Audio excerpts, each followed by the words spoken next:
Hey everyone, welcome back to another episode of the Gaslit Truth Podcast. I am your host, therapist Jenn, here with my co-host, Dr. Teralyn, and we just want you to know that psych meds are robbing you of joy. Boom. Oh boy, mic drop. Not that we've ever talked about this before. Oh, I think we've got personal But stories to bring in here. We've got all the shiz. Like it's gonna be a good episode.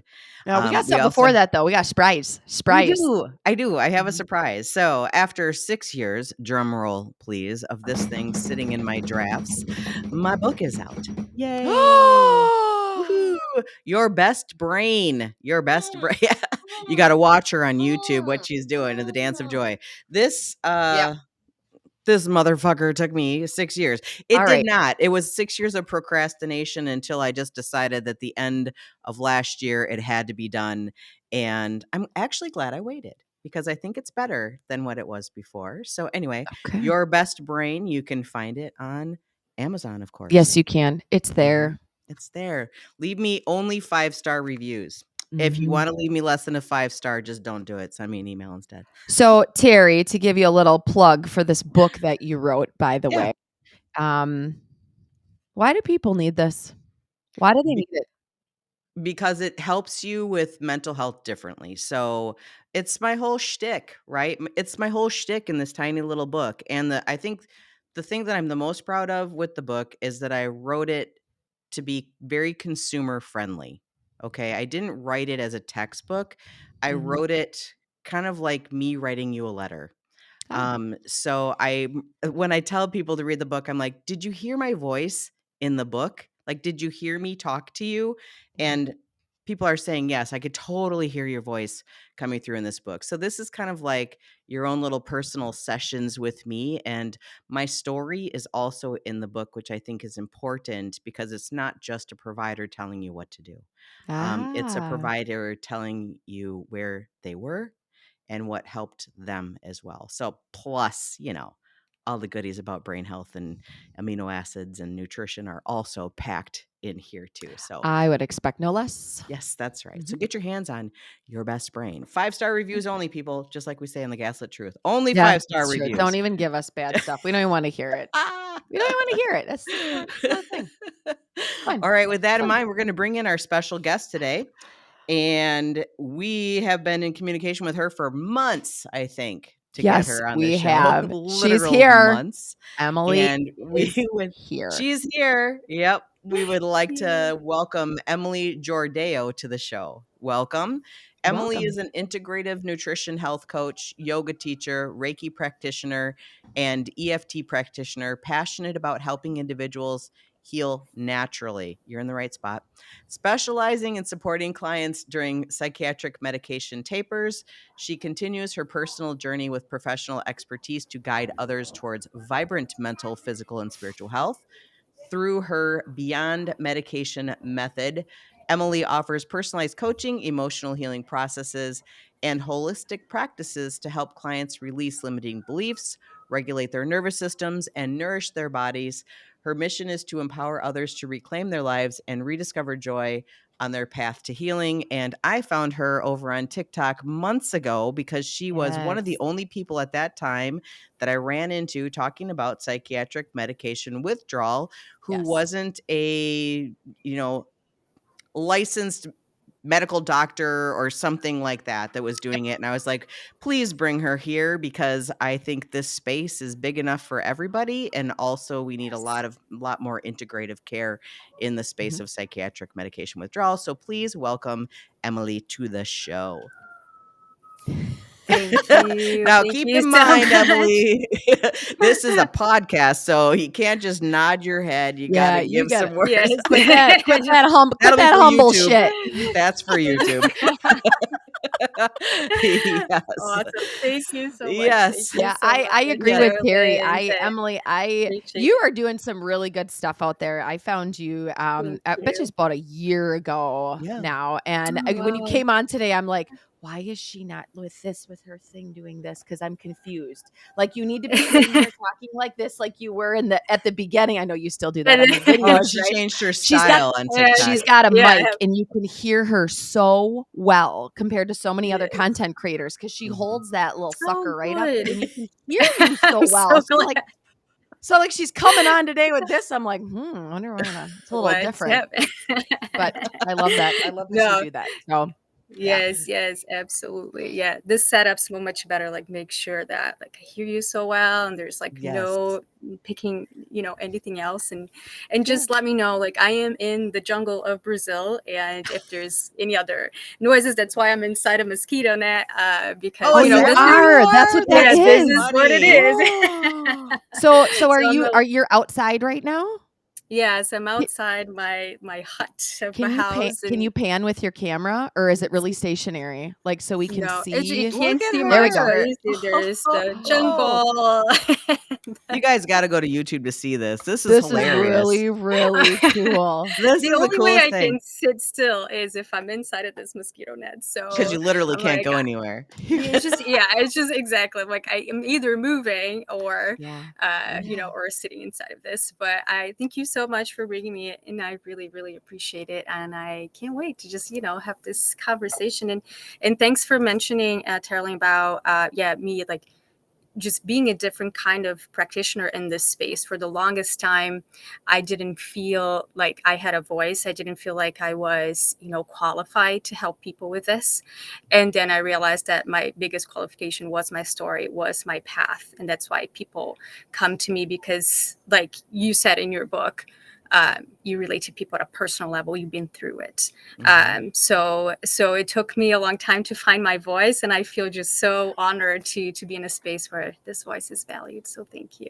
It's really interesting because even if you have like tons of medical credentials in this space, it still takes a long Yeah. time to find your voice. So Mhm. don't ever think that should stop you. And as a matter of fact, I think the people who have the biggest voices are the ones who's been through it. So with that in mind, I think we would like to share with our listeners your story. So how Mhm. did you get here? How did you get to this place of wanting to help others with this specific thing, medication tapering? So go for it. It's your show now. Thank you. Thank you so Mm-hmm. much. Yeah. So I'll start from the beginning. I was a happy, healthy child. I'm from Brazil. I grew up, near the rainforest, just, access to nature and this beautiful countryside home. And when I was a teenager, I moved to Rio, and that was the start of my story with my mental health issues. Rio de Janeiro is a very dangerous city, as a lot of us know. And so you encounter a lot of crime all the time. And so that was definitely one of the factors that started getting me into developing certain traumas related to safety. But then about when I was 15 years old, I had what I call a perfect storm, meaning I was, so many different things came my way that my nervous system and my body had a hard time dealing it all at once. So I was dealing with the crime from the city. I then was put on birth control. I started taking birth control. I took the Gardasil shot, the HPV shot, and I also, on top of that, started a series of allergy shot treatments, which, for those that don't know, and I'm sure there's different kinds these days, but at that time, I was taking one shot a week for a month and then once a month for years. So with factors that now I know about my body, and I'll mention in a little bit, I was not able to deal with the amount of toxin overload that I was exposed to, as well as, psychological trauma that I was at that time. And I developed within, that all, happened close together. Within a couple of months, I was then diagnosed with over 6 different psychiatric conditions that I did not have prior to that. So panic disorder, generalized anxiety disorder, major depressive disorder. I was diagnosed with PTSD, agoraphobia, claustrophobia, depersonalization, derealization, dissociation, and the I labels thought just we were started. flippant in the States here. No Shit. kidding. Wow. So the diagnosis, they did not know what was happening with me. And the interesting thing was, at that time, at 15, I was already so against medication. I remember thinking, like, I don't want to take something that I'm going to take for the rest of my life. So I resisted, even though I had all of these different, symptoms. The doctors got through with me. I started taking a drug that I don't even recall what it was. I remember I had serious like GI issues, so I stopped. It was within a matter of a few weeks, and it wasn't until, but these symptoms persisted over the years. You started to get, uh, less and less, less and less intense as the years went by, because my body's metabolizing the toxins. I'm now in therapy. But when I was 23 years old, a few years back, I had moved from Brazil to the United States. And around 23, I was done with college, had a breakup, was moving to a new place. I was processing trauma that had happened right before I left from Brazil. I was in another perfect storm, still with the lingering effects of all of that toxicity that I was exposed to years prior. And that's when my doctor got through me in your symptoms. You have a deficiency in your brain that you can't produce serotonin, and it's like you have diabetes. You can't, right? Like, has anyone else heard this in their life? Right? Oh no. You just said the words. Just went through everything. Yes. Damn it.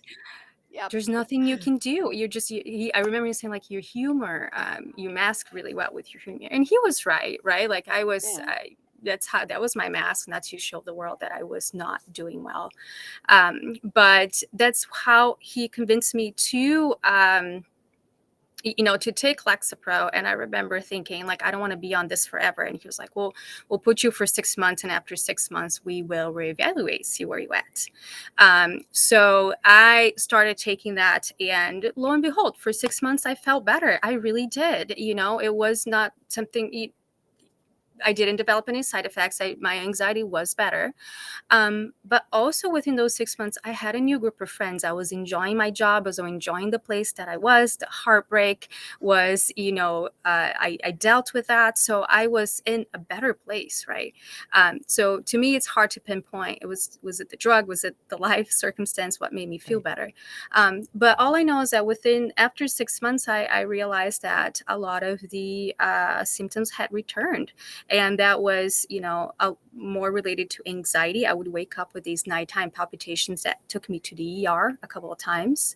The depersonalization and the realization, the dissociation was the most chronic thing I've experienced for during this entire time. And whoever's been through DPDR know that it's one of the most unsettling symptoms. Like, you think you're going out of your mind.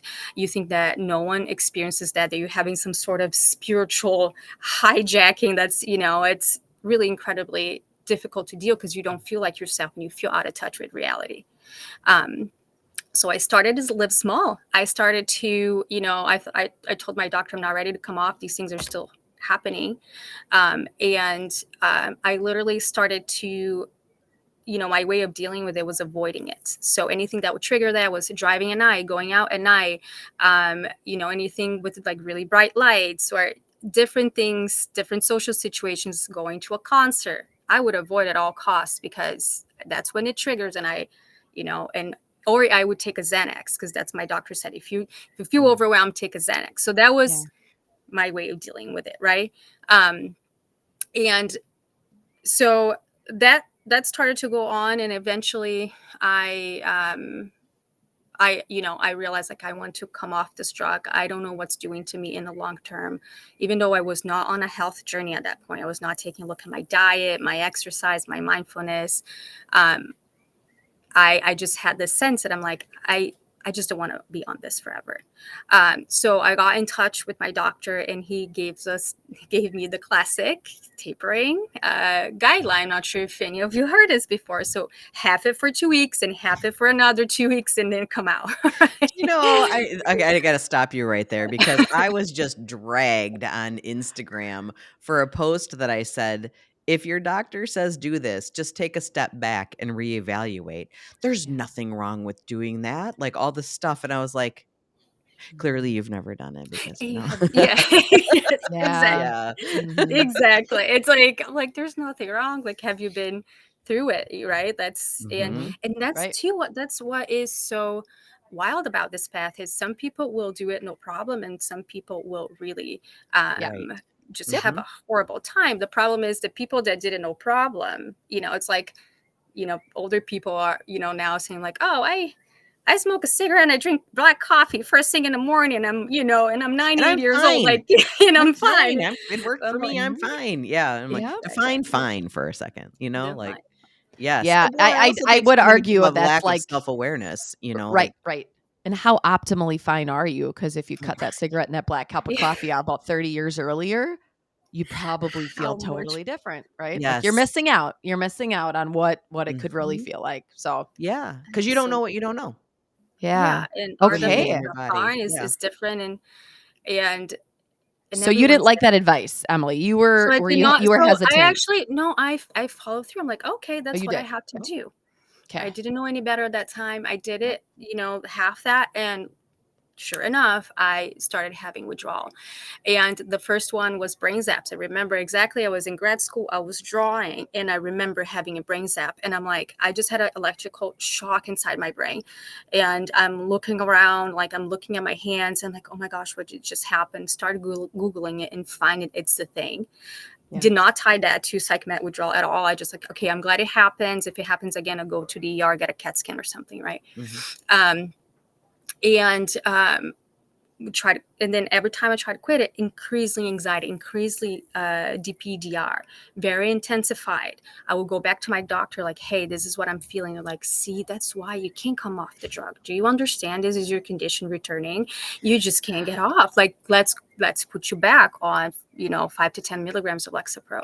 So for 7 years I went on this, like just what I call this merry-go-round, or there's another name, but just basically just continue to be in the cycle of trying to quit. And even again, not knowing any better, I'm like, okay, if I did this process, within a month, what if I then slowly go to 2.5, and right, like the things that we start to do when we don't have any other guidance, we have our inner intuition telling us, okay, just go slower this time.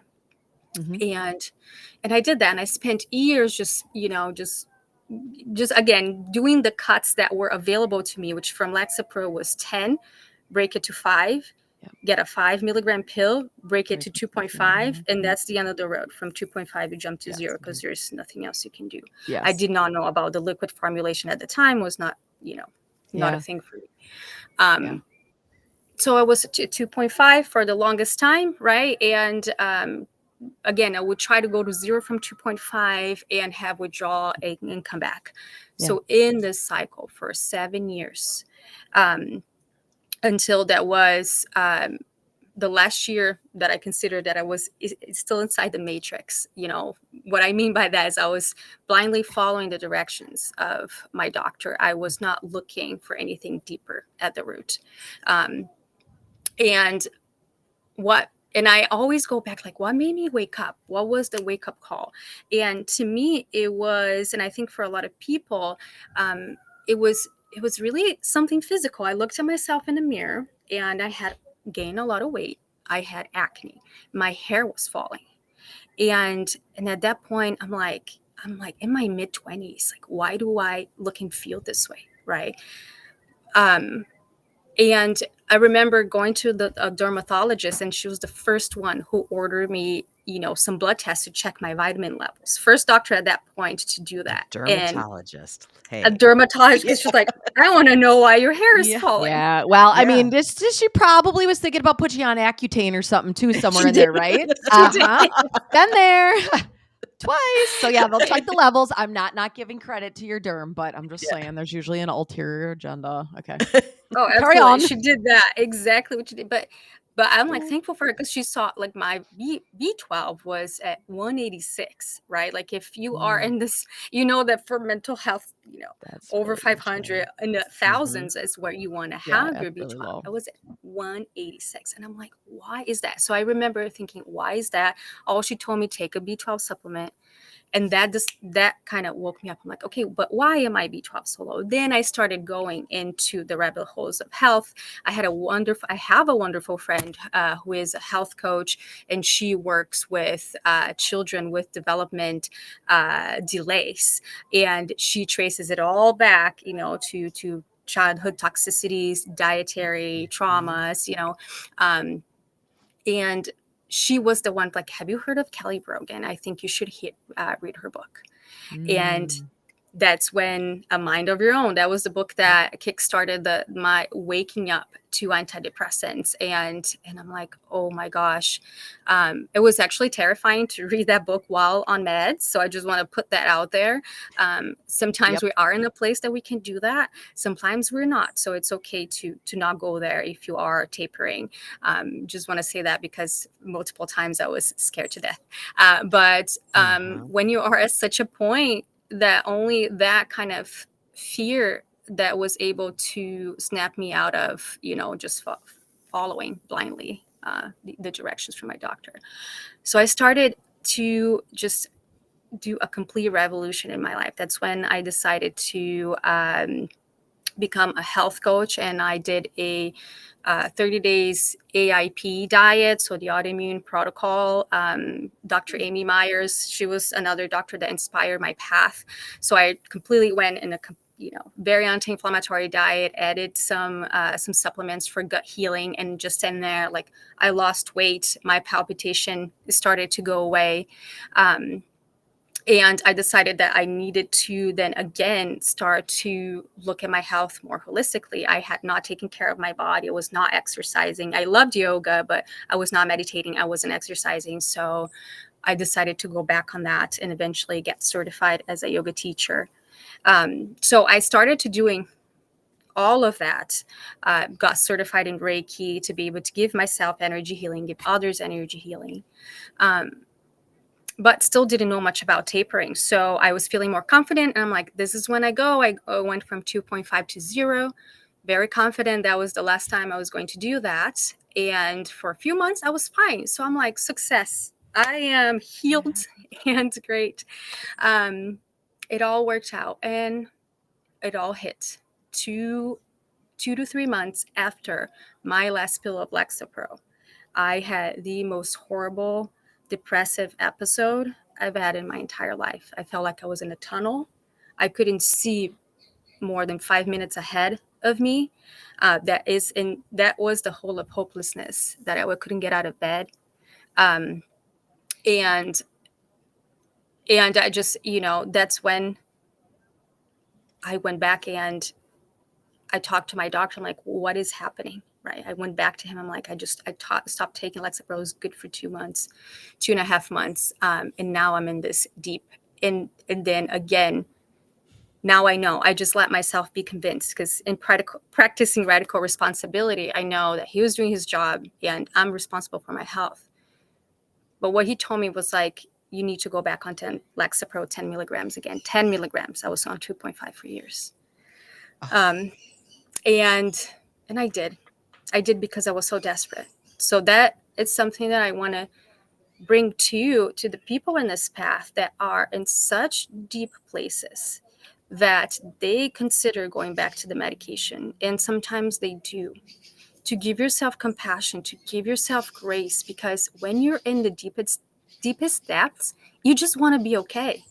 And sometimes it is a life and death situation. It was for me. I was having, incredible SI, And so I just want to give people, because a lot of people come to me like, hey, it was a mistake going back. Like, I can't believe I did this. I'm like, just forgive yourself for what you did when you were trying to survive. Okay. And that is one of the things that I need to keep coming back to myself over and over. That's where I was trying to survive. So I did. I'm like, I'd rather be on this medication forever than feel this way. Right. That was my thinking. When I was put back on 10 milligrams of Lexapro, my brain, for being off of it for a few months now, it went complete haywire. That was, I never developed full akathisia, but that was the closest to akathisia that I ever developed, which was this feeling of having this like electric current just running through my body, and restlessness, and not being able to sleep, but also not being able to be awake either, just being this complete fog of depersonalization and derealization. My body, my nervous system went complete haywire. And I remember when that was happening to my body, I'm like, this is the last time I do this. This is the last time I go, on and off of this medication. The next time I'm going to go off for good. And then I made that my mission. I made that my mission to just find the right help, find the right people. And that's when the world opened up to me. I found Surviving Antidepressants. I found Facebook groups. I found Dr. Julia Britz, who was at that time working for the Alternative Med Center. And I, found her as someone that guided me through a hyperbolic taper. And I learned that I could go to these like really little dosages of Lexapro. And that's why I did. That's what I did. With her help, I started going super slow, doing 10% cuts. And bigger cuts in the beginning because I was able to tolerate that. But at 2.5, then when stuff hits the fan, it's always that last little bit is always the hardest. Those plasma levels right at the end are the worst. The last 10% is the worst. It's so counterintuitive. And again, yes, another message for people in this path. Like it's so. If you feel like it's getting harder as you get lower, it's real. It's not something in your head. It's not just like, oh, now you're fearing being off the drug. There's definitely a mental dependency there. I had it, but it's not just that. It's your, there is such thing as your receptors capacity having that hyperbolic curve, right? It gets harder as it gets closer to the end. And then, so it took me 18 months. So my first recommendation was, within a month, you'll be able to come off. And to me, it took 18 months. And I held at 0.1. I held for 2 months because I was terrified, but also the symptoms were so intense.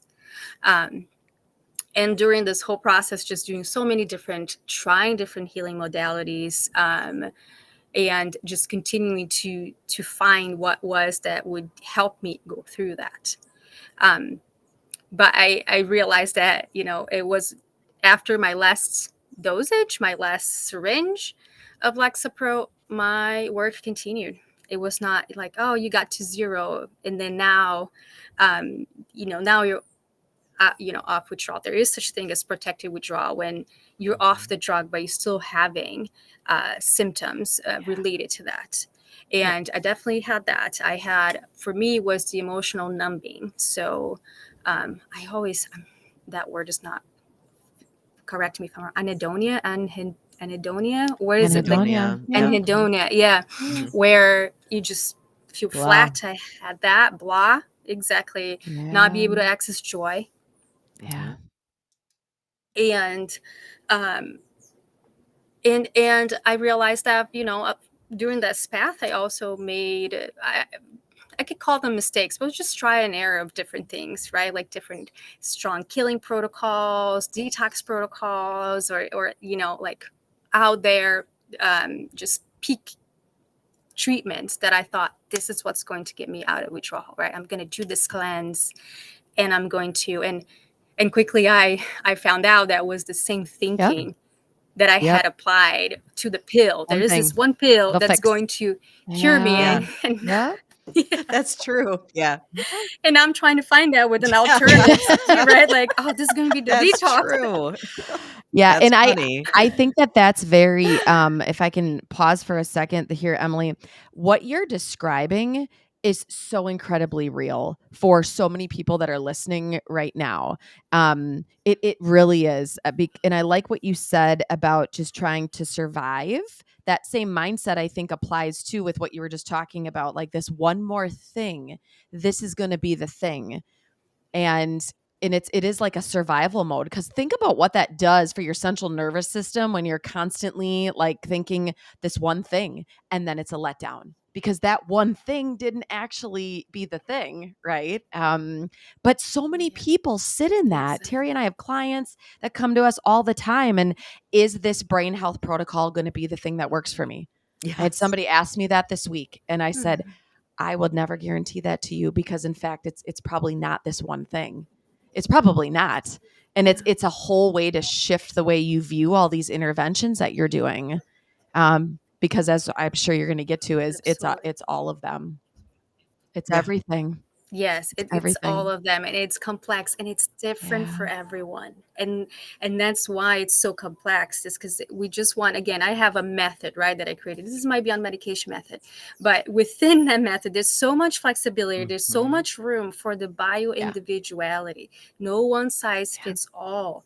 Anything, not even diet, right? There's very little things that I say apply to everyone, and it's live closest to your natural Yeah.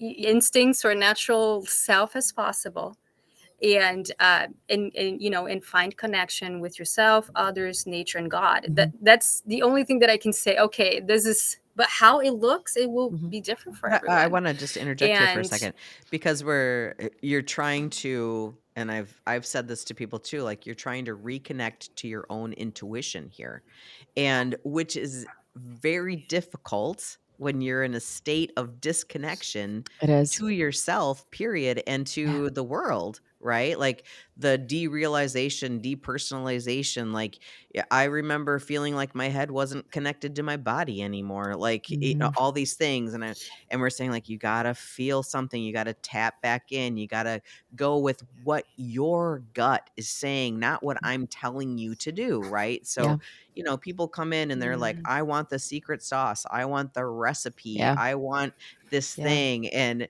I don't think they like it when I say, like, these are guidelines. The recipe is Yeah. within you, Yeah, So that's that's exactly what it is. I This week I mhm, got, Jen, tell me why this will work. yeah. Tell me how what you're proposing mhm. is going to work. And I said, Mhm. I'm a terrible salesman, because I'm going to tell you, I can't tell you that. I can't tell you Why that. not?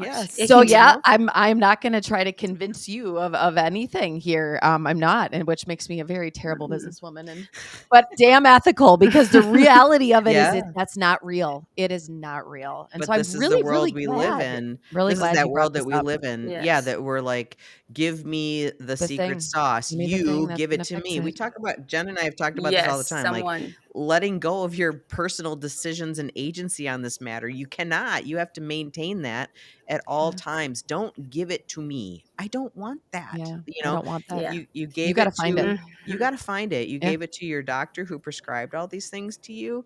Yep. That's one of the reasons why you got into this space is because you outsourced it all. Like, I wanna give it away. Yeah. I don't want to find it within me. That seems too terrible, And you talked about, the Mhm. first time, the 2 months away, like, you were still in protracted withdrawal at that time, Yeah. and I would also argue Yeah. that the suicidal ideation that you had was akathisia, likely, Yes. so that Mhm. probably Sure. was your first Mhm. introduction and you didn't realize it. So there's so Yes. much to this, and also the idea that when people start, like, you start, like, the 10% starting wherever people start. Emily started at 10%. You don't have to start at 10%, right? Like, you can start where you want.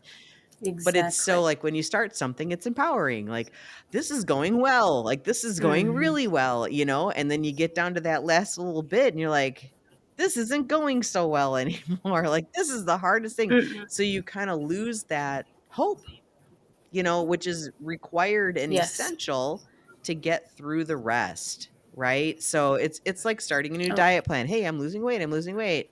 I just gained a pound. Oh no, what's happening? Right. It's going All these great. Yeah. things, like, it fizzles out in the end. And that is just a neurochemical, physiological thing that's happening within you. It has nothing to do with you necessarily as a person. It has to do with how your body Mhm. chemistry is reacting to the taper. And I think Yeah. people don't realize that too, because chemically you've changed. Chemically your brain has Yes. changed. So I think that's one of the hardest parts, is when people get down to that last little bit, and then it's so hard, or they skip over the last little bit because it's been so easy, and then they're like, I'm just gonna And skip then, over Mhm. this and get to the end, and then the wheels yes. fall off. And that you is know such a hard place to be, because at that time when you're tapering, the drug's not good for you. It has side effects. You know Mhm. it, and you just want to be off of it You so wanna be badly. done. Yep. You want to be Yep. done, but at the same time, if you rush, it can backfire. So that is one of the biggest Mhm. difficulties of this process. You want to rush it, but You but can't. you have to slow down and just trust. So th- and again, just like bringing that compassion one more time to this process, because it's unlike a lot of things that most people will experience. Mhm. um, and and absolutely, like, the just being at that last stage and being so close, but then once you're off, realizing that you still have ways to go, you still are left with symptoms. Yep. There's something that happens in your mind, which is very common, which is, I'm never going to heal, I am permanently damaged, I did this to myself, right? And that's when we start to instead of taking responsibility, we're taking guilt for that. For and I'll talk a little bit more about guilt versus responsibility. It's very common to think that you'll be like that forever. There is no hope, and how can you continue without hope, right? And I continued without hope, and I want to say again that it's possible to move through this even if you have no hope of getting better. What moved me through that? I have no idea. I was doing things and I was moving through my life. I don't know if it was survival instinct, if it was the hand of God, what it was that got me waking up. But I know that I was completely hopeless and thinking that I was damaged. Um, and and I remember thinking, like, I will know when I'm healed when I feel joy again. That's when I know Mhm. when I'll be healed. And I thought that, one day I wake up and I will feel joy. I'm going to look at the sunset and I'm going to feel joy, and that is my cue, right? Day Yeah. after day, waking up Waiting. and not waiting, Where's the not damn at that joy? stage. Where is the joy? And I'm Yes. like, okay, I'm not healed. A year, 2 years went by. Okay, I'm not healed. Oh, boy. And then I started noticing little things, tiny, Mhm. so small. For example, I would go to these hot springs, and when I came back from like a 2 hour, like there was a river next to it, and I would go hot and cold. When I was back from like a 2 hour soak session, I would feel something. It was almost like this, like this, just a little relaxed, a little bit of, just I don't know, ease. And I'm like, oh my gosh, this is something. This is something. So I kept going to that place to just feel that little You something. noticed it. That was the Mhm. biggest I part, was that you noticed. noticed. Mhm. Yeah. Exactly, Mhm. like attuned to, because what we want the big shift, right? Oh, We want to yes. wake up and like, ta-da, like I am in the musical. We all want the lottery. We We wanna do. win the Yes. lottery. Yeah, we Oh my Mhm. do. God, it was that parasite cleanse that I did, right? Like you just want to wake up Yep, Yes. like that was that. it. Yep. That was it. And but it was tiny, and it was, and yeah, tuning into the small moments, not letting them go by, the glimmers. And I'm going to keep doing that. And then one time I got excited about, I saw a dance class that got me excited. And again, following the excitement, even if it's small, or what's your interest? Do not overlook that in that stage, because you need this. I'm like, I went to that dance class and I was depressed the whole time, thinking I was horrible, not good as everyone else. But at the end, everyone clapped and we cheered each other on. And I felt a little thing. And I'm like, oh my gosh, that's a little thing. I feel a little confidence. oh my gosh. So I kept going back to that dance class, and I kept going back to the hot springs, and I kept going to my friends who made me feel safe, talking to my sister and my family who made me feel safe. And I intentionally started to pursue, like, reteaching my brain how to access joy. And sure enough, the little times of joy, they started to get bigger and bigger and bigger. And I learned other ways to access it. I realized that I love retreats, even if I go there and I'm completely depressed. But just having like something set out for me, you eat, you go to yoga, you meditate, you journal, whatever it is, something about that creating connection, it would give me something at the end that I'm like, oh, there is just renewed hope for something. And that became really very much part of my process, was intentionally seeking joy, teaching myself how to access that again. Yeah. Instead of stopping yourself from like, well, I don't feel joy here, so I'm just not going to go. You're like, no, I need to go. I need to create that neural connection again. Like I need to feel that spark over and over, even how small it is. I wonder too, like that is a great, like what you just described to me is a so much better of a fluent way of saying this, because I can't describe it in this way at all. But this is what cultivating joy is. Yes. Like to me, that is the definition of the cultivation of it. Because sometimes it'll be there and sometimes it's not. But the glimmer is there. You follow the glimmer. You follow the excitement, even if it's just the tiniest little thing. But you have to nurture that though.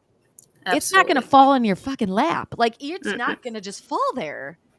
So that's the cultivation of it, and then You have following to seek it out during a time when Yes. you're not wanting to seek any of that out. Exactly. Like that's Especially the hardest part. if it was something that you used to like and now you don't anymore, right? That was the hardest thing. It's like, and again, bringing this message to people that you're going through a process of death and rebirth. You are getting to meet yourself all over again. Emilie, previous withdrawal, was a long distance hiker. So you, yes. I don't hike anymore. You did a post on this. You did a post on this, and having to say goodbye to that person. Like that is not, they're there back there, but they're not there anymore. Like if you think you can be that person, that's not going to help you. Right? Yeah. I mean, like you're just not anymore. That's interesting too, because I think this a lot. If only I were like I was back then, you know, if only I was the same person as I was, if only if it was like it was back then, but it'll never be like it was back then. And It needs how to be false, different, how false not that better or is, right? worse. Yeah. It can Like, be better. Different. Yeah. And that's, and people tell me like, am I going to be the same as I was? And I'm like, no, it's going to be better, right? It's going to be more connected. It's going to bring back to yourself again. Now, I don't wish that on anybody. There's ways, you can get connected by other ways, but for us, we're in this journey. After a while, this lesson can come, and don't try to find this lesson while you're going through it, right? Like it can be incredibly bypassing all the hardships that you're going. So I never ask for people to have perspective when you're in the midst of it. But that's exactly what happened to me at that time. And yeah, so like before, I was a long distance hiker. I had the neural pathways that could walk for miles and be okay. I also, used to drink. I used to overwork. I was a people pleaser. I was hyper independent in my relationships, right? And as I was going through the withdrawal process, my ability to walk long distance, it went away and it never returned. But the dancer Emilie, the yogi Emilie, the Emilie that sits in meditation and loves to connect with people, through the heart. That person was born as a result of this, and I need to give space for her to be and meet this new self of who I am. Someone that puts boundaries, someone that wants, be in my feminine in a relationship. So I needed to open space for her to be born. And there's a lot of grief and a lot of mystery in this process. And it's really hard because of that too. But now took me to a jungle home where, Getting in I make my mosquito own tent. hours. Yeah. I know. I was reading your stuff and I'm like, I wish I could just move back with my parents. Oh, that would be so nice. Like, No, it talk wouldn't. about how freeing. Like, I don't know. Like, I would love to just slow the fuck down and Wish I could see my simplify. clients in the jungle of Brazil in a Oh my God. mosquito tent. That would be so sweet. I just yeah, this is such a good it's just very inspiring because it also tells me that it's not just about a dose reduction. It is about a fucking lifestyle overhaul. It's You've about life. you've We're gotta just gonna put it change. there. You've gotta change it all. Yeah. And and you touched on something, and there's a question that I like selfishly want to ask you about because I know that you have a niche for this and a passion for it. Okay. Mhm. And so I'm gonna flip topics a little bit here, but can you talk to us a little bit about what you are still experiencing now, even within the idea of how important gut health is and Oh, how you believe that has helped transform all of this for you too?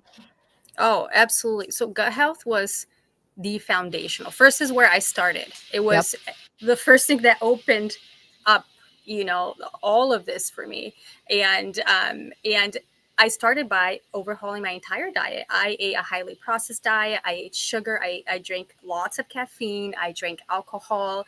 And it was just, I was just not giving myself half a chance to get better.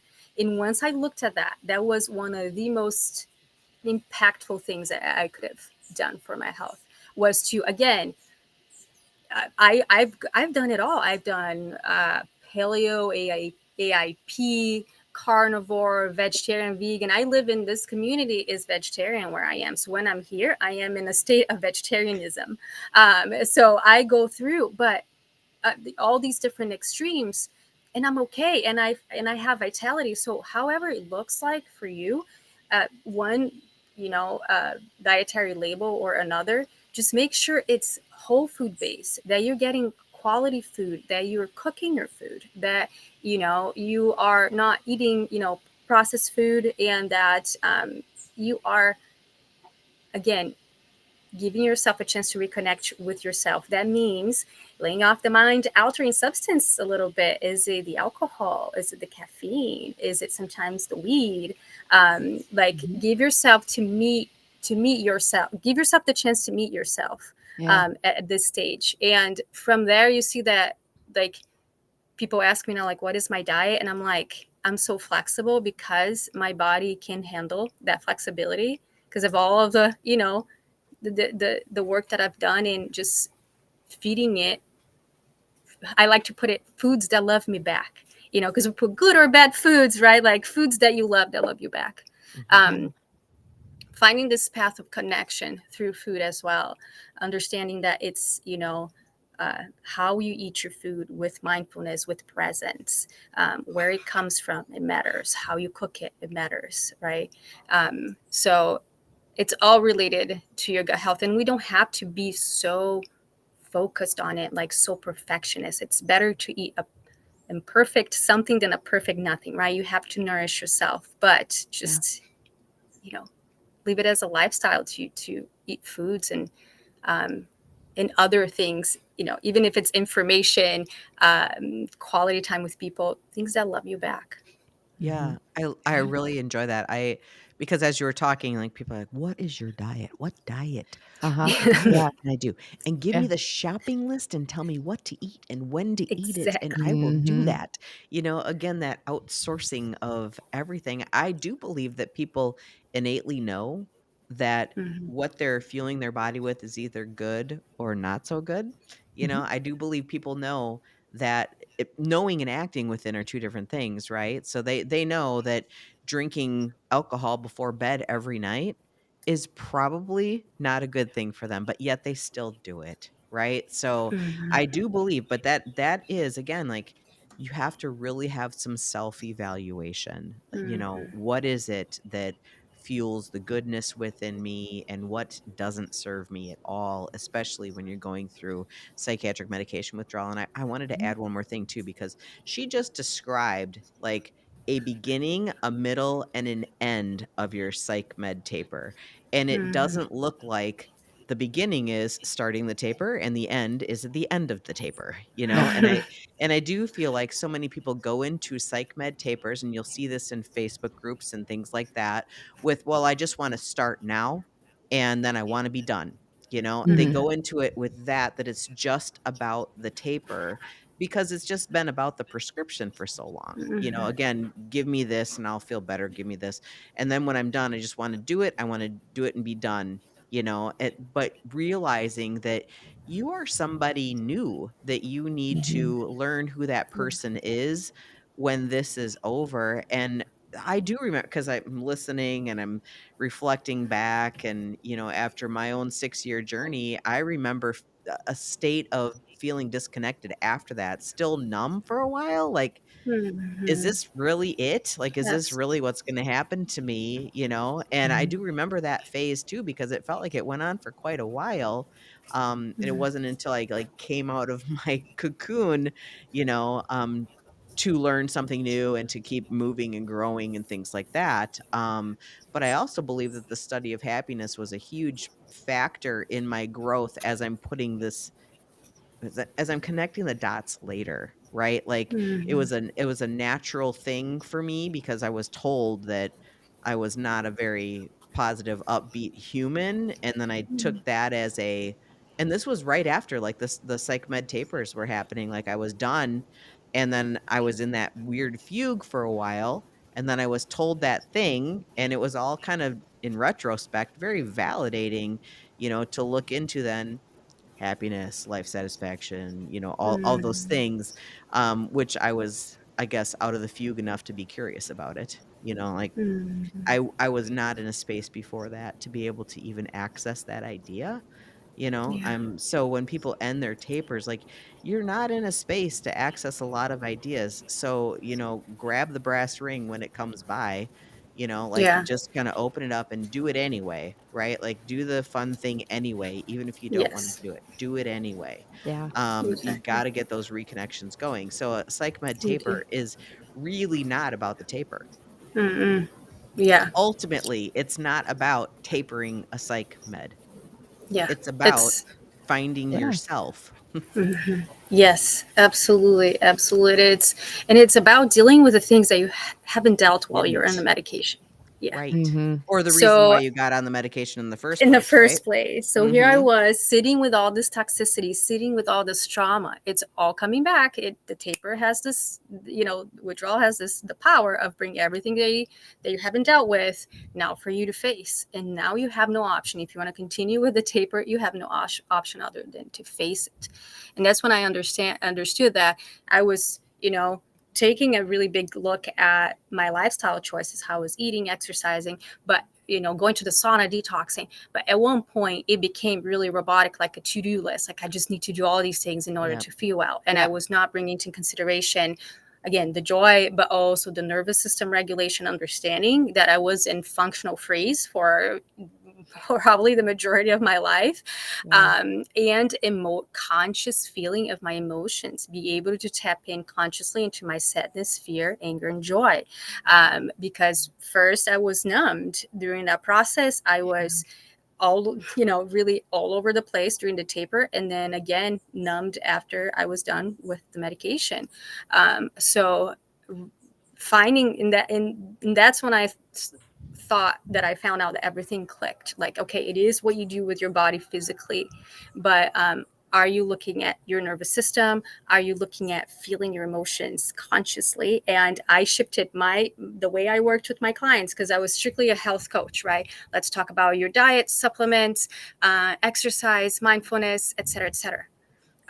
But as I kept doing my own inner work of nervous system and conscious feeling, I started to see my clients hitting a wall. They're like, I want to eat better, but what if you can't get out of bed? I want to eat better or exercise, but what if you're in functional freeze and you're just scrolling for hours, right? Mhm. There's a component of the nervous system and the emotions that you need to address, because otherwise people just feel like a failure, that they just can't do it.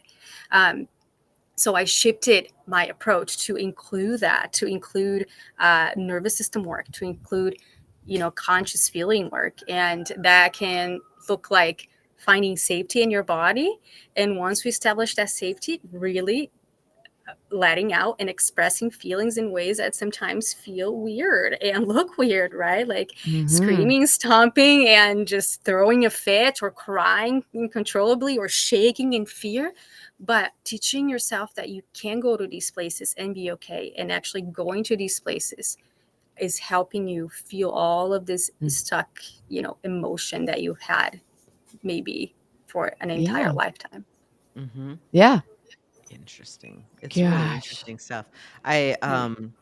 Yeah, I appreciate this conversation a lot, and I know we have a lot of listeners that are going to appreciate this as And well. I could just listen to you talk for hours. I'm Yeah, you sitting have here a like, calming way Thank for you. sure. I know. And I'm just like, Oh. I know I should be coming up with like really actively like thinking of what I want to ask her, but I'm just too busy I'm in falling a into like, meditative zone right I now. am. I'm just, that's a little more, when I'm quiet in an Thank you. episode, it's like, I'm really in a space of like, yep, I'm there with you. And I'm not being a host anymore. So then Terry has to She's be being first. a listener.